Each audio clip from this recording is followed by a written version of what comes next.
Welcome to the Slop Temple. We pray this video helps. In this video, I will show you how to make delicious oatmeal butterscotch cookies, step by step. First, in a large bowl, cream together 1 cup of softened butter with 1 cup of packed light brown sugar and 1/2 cup of granulated sugar until the mixture is light and fluffy. Next, beat in 2 large eggs, one at a time, ensuring each is fully incorporated before adding the next. Finally, stir in 1 teaspoon of pure vanilla extract. Now, let's prepare our dry ingredients. In a separate medium bowl, whisk together 1 1/2 cups of all-purpose flour, 1 teaspoon of baking soda, and 1/2 teaspoon of salt. Gradually add this dry mixture to your wet ingredients, mixing on low speed until just combined. Be careful not to overmix.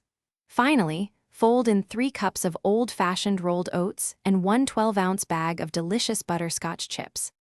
It's almost time to bake. First, preheat your oven to 375 degrees Fahrenheit. This ensures your cookies bake evenly.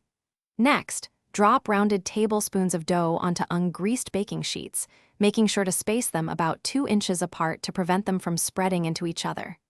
Bake for 8 to 10 minutes, or until the edges are beautifully golden brown and the centers are just set. Your delicious oatmeal butterscotch cookies are ready. Allow them to cool on the baking sheets for about 2 minutes. This helps them firm up before moving. Then, carefully transfer the cookies to a wire rack to cool completely. This step is crucial for achieving that perfect texture. Once cooled, enjoy your homemade treats.